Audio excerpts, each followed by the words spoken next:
In New York City, there are concerns over anti-Semitism and the war in Gaza. Zohran! Remove Mamdani! Remove Mamdani! Remove Mamdani! Those concerns brought protesters to a rally outside the mayor's official residence Tuesday night.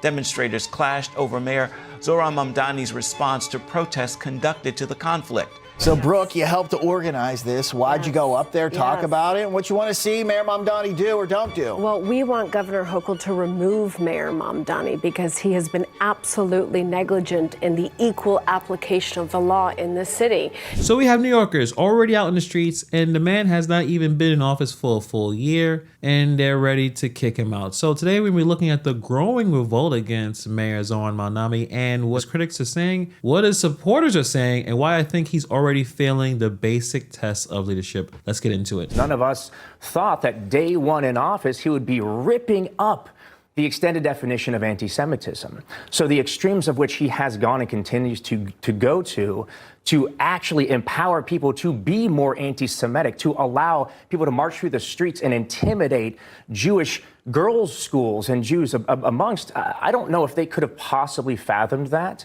And I hope that they're seeing that now and regretting voting for it. This is not just about Israel. This was not a pro-Israel rally. This was an interfaith rally against extremism and against radicalization, right? When you have pro-Hamas, terror-sympathizing mobs running rampant on our streets, blocking access to synagogues, engaging in assault, engaging in trespass. So this right here tells you everything. People who actually pulled the lever for this man, or is it more likely they circled the box? But they're standing outside his house now and saying they regret it. I don't know how they didn't think this is going to happen. So I understand the situation. Every election cycle, people make choices based on hope. You think maybe this person will be different. Maybe this is the change we need. And there's the problem. You get what you vote for. The warning signs with Mamdani was not hidden. They were not buried in some leaked document. His record was public. He talked about this. His associations was public. His rhetoric was public. And people chose to look past it. And now they're surprise, that's on the voters. But here's what I want you guys to understand. This is bigger than just Jewish New Yorkers. When a mayor creates an environment where entire communities feel safe and unrepresented, that affects everybody. A city divided against itself cannot function. And right now, Mamdani is basically division personified. We want Governor Hochul to remove Mayor Mamdani because he has been absolutely negligent in the equal application of the law in this city. And, you know, he has gone on record. He supports the globalization of the Intifada. He took away the definition of anti-Semitism his first day in office. He has blamed Jews when mobs have shown up outside synagogues illegally, attempting to prevent people from entering synagogues, blamed the Jews for that. He is throwing gas on the fire, and he needs to be removed by Governor Hochul. Now, whether you agree with removing him or not, the fact that we even having this conversation 5 months into his administration is remarkable. Think about that. People are already calling on the governor to intervene. That's not normal. That is not a mayor that came in and hit the ground running in a positive direction. This is a mayor that walked into City Hall, immediately started making decisions that told large portions of his constituency, yeah, it's not that big a deal to me. You don't matter to me. And here's my issue. It's not about his personal beliefs or his religion. Everyone has their own opinions. His mother has opinions. His father, if you research, has opinions. His wife has opinions if you check out her deleted tweets. But the moment you take the oath of office, you're no longer a private citizen with the luxury of picking sides. You are a mayor of 8 million people. That means you're responsible for that Jewish grandmother in Crown Heights just as much as you are responsible for everybody else. Being neutral is not an option. That is the job. Real quick, I want to talk to those of you who are 65 or approaching 65 because Medicare decisions are very, very confusing. And most people end up on the wrong plan because they didn't have someone walking them through it.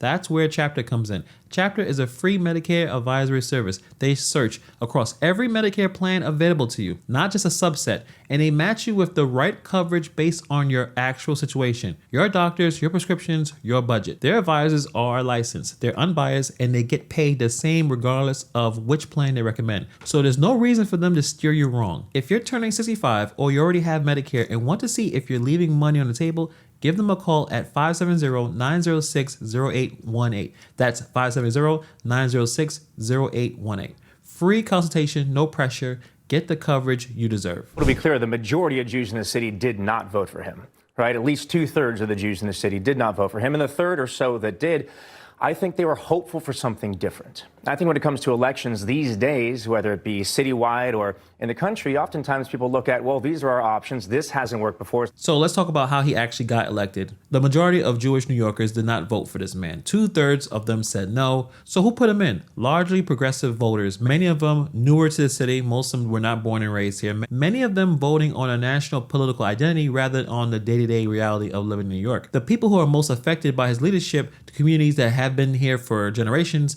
they're the ones now standing outside Gracie Mansion. Meanwhile, the coalition that elected him is largely insulated from the consequences of his decisions. That gap is starting to grow, and as it grows, his ability to govern effectively will start to shrink. You cannot lead a city if you don't actually understand this. But counter-protesters, including other members of the Jewish community who support the mayor, say criticism of Israel should not automatically be considered anti-Semitic. This is ridiculous, because we know Mayor Mamdani, an honest, righteous person, standing up for New Yorkers, and if he believes that what Israel does is criminal and is wrong, then this is not anti-Semitism.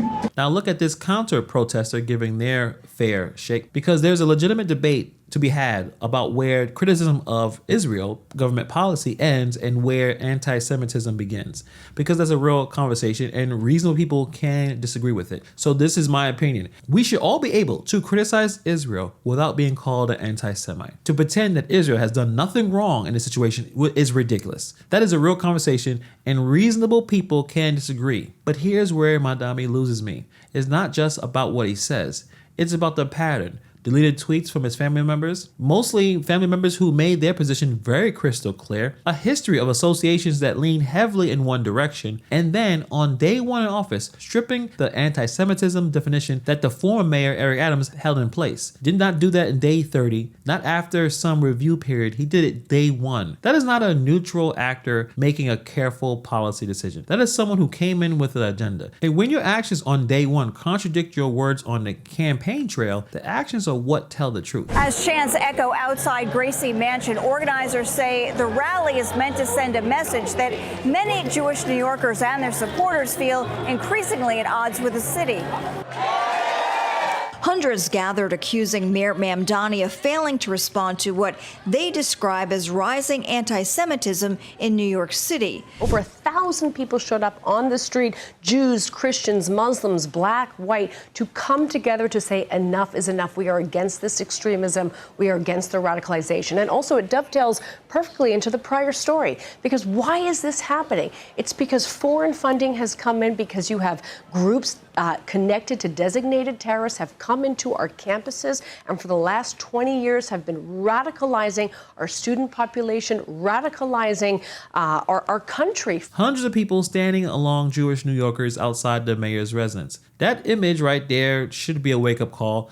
This is not a fringe group. This is not a single issue protest. This is a coalition of people from different backgrounds who are all sending the same message. They don't feel represented. And I'll leave you with this thought. Mamdani's problems are not going to stop here. I think there are going to be some other issues with other communities being upset when it looks like he's going to apply preferential treatment towards other groups, like say, for instance, illegal immigrants. I think we're going to see tension with working class New Yorkers who feel like his politics is more about ideology than actually helping their daily lives. He did not come into the office as a unifier. He came in as an ideologue. An ideologue make great candidates, but they make really bad mayors. So here's why I land on this. I'm not here to tell you that Mamdani is an evil person. I'm not going to tell you that his supporters are wrong about everything. I think he's a very flawed mayor, and I think his socialist ideas don't work. But I'm going to tell you this. The standard of being a mayor is pretty simple. You serve everyone, not just your base, not your family politics, everyone. And right now, by that standard, Mamdani is failing. The receipts are here. A1 executive orders. You have the Senate investigation. 182% strike in anti-Semitic incidents since he took office. Hundreds in the streets are already calling for his removal. This is what's happening right now. So I want to hear from you guys in the comments below. Do you think that Mamdani is being treated unfairly, or you think that his criticism is justified? Let me know what you guys think about this in the comments below. Thank you for taking time to watch this video, and I'll see you guys in the next video.